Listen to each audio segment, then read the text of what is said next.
एक आदमी ने एक बहुत ही खूबसूरत लड़की से शादी की। शादी के बाद दोनों की जिंदगी बहुत प्यार से गुजर रही थी।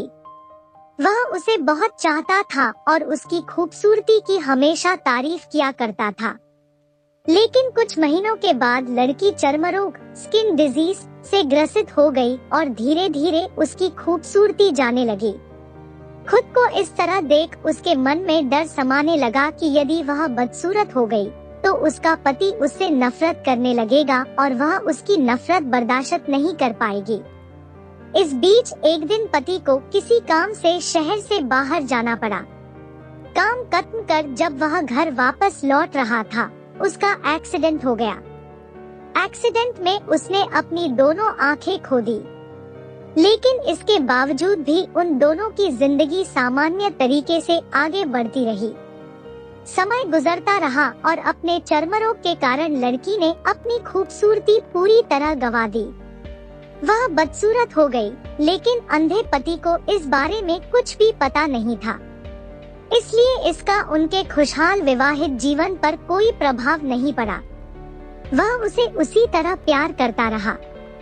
एक दिन उस लड़की की मौत हो गई। पति अब अकेला हो गया था। वह बहुत दुखी था। वह उस शहर को छोड़कर जाना चाहता था।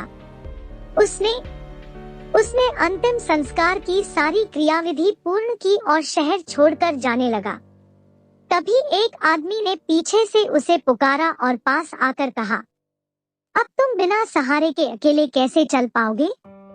इतने साल तो तुम्हारी पत्नी तुम्हारी मदद किया करती थी। पति ने जवाब दिया, दोस्त, मैं अंधा नहीं हूँ।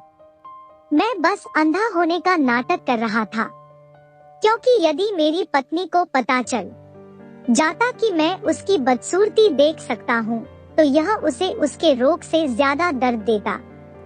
इसलिए मैंने इतने साल अंधे होने का दिखावा किया। वह बहुत अच्छी पत्नी थी। मैं बस उसे खुश रखना चाहता था। सीख, खुश रहने के लिए हमें भी एक दूसरे की कमियों के प्रति आंखें बंद कर लेनी चाहिए और उन कमियों को नजरअंदाज कर देना चाहिए।